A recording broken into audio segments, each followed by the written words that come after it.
ये कोई आम डकैती नहीं थी, ये तो एक कौमी जुनून बन गई थी। आज हम बात करेंगे ब्रिटिश तारीख की एक सबसे दिलेराना वारदात की। एक ऐसी कहानी जिसने चंद आम से चोरों को, आप कह लें, पूरी दुनिया में मशहूर कर दिया। एक तरह का लोक हीरो बना दिया। 16 मिलियन पाउंड्स, जरा सोचिए आज के दौर में इस रकम की मालियत इतनी बनती है। ये वही रकम है जो 8 अगस्त 1963 की सुबह चुराई गई थी, और ये कोई मामूली रकम नहीं थी। ये इतनी बड़ी रकम थी जिसने न सिर्फ उन डाकुओं की जिंदगियां बदलनी थी, बल्कि इसने बरतानवी अवाम की सोच को भी हमेशा के लिए बदल कर रख देना था। अच्छा, 1964 में जब केस चला तो जज ने तो इसे एक घिनौना और पुरतशद्दुद जुर्म करार दिया। लेकिन अवाम के लिए ये कहानी कुछ और ही थी।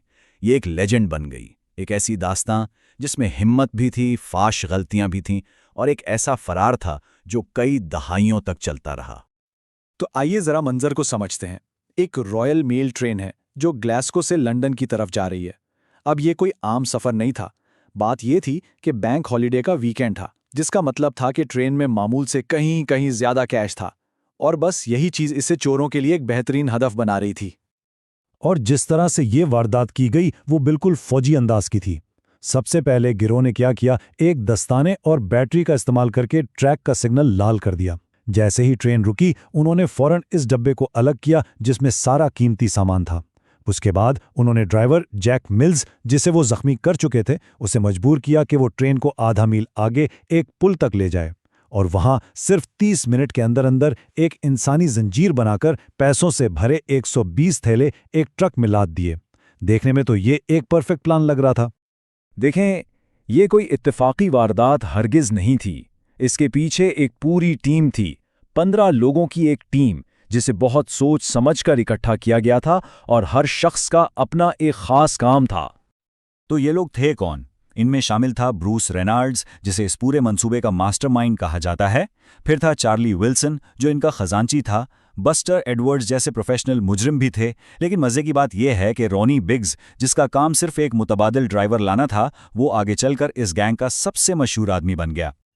और यहीं पर प्लान में पहली गड़बड़ हुई।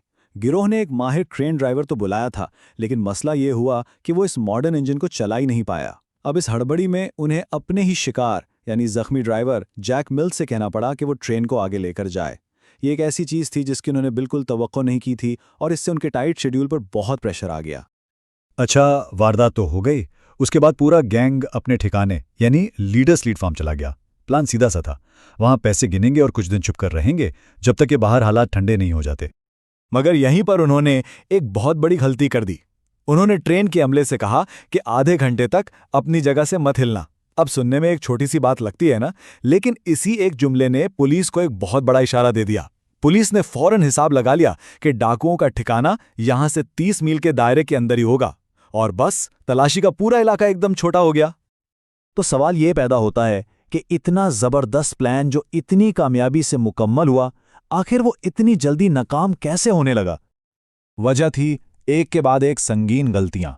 एक तो पुलिस का घेरा उनकी सोच से कहीं ज्यादा तेजी से तंग हो रहा था, इसलिए उन्हें फार्म जल्दी में छोड़ना पड़ा।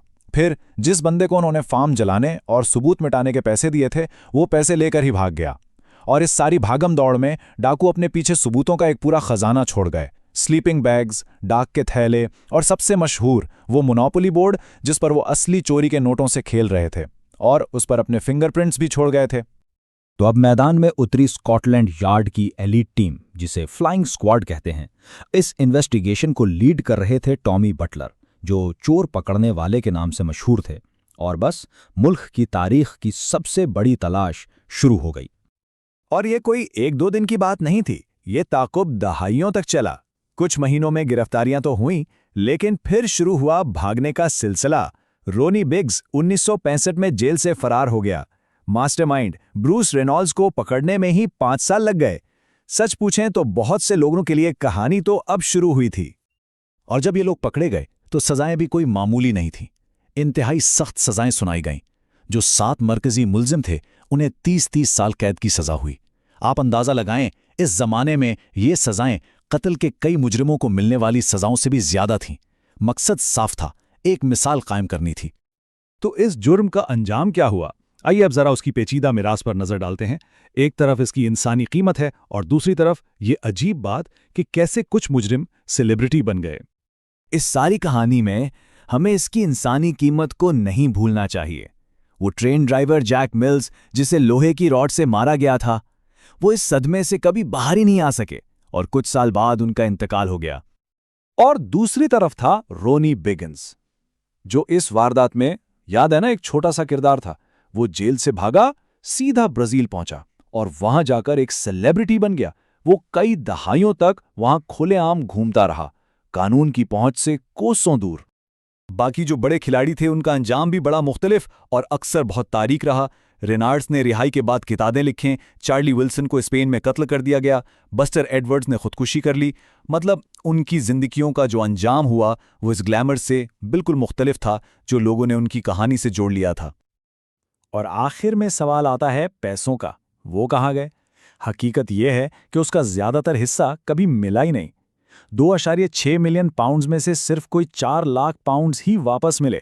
बाकी पैसा या तो उन डाकुओं ने खुद उड़ा दिया या फिर दूसरे जराइम पेशा ग्रोहों ने उनसे छीन लिया।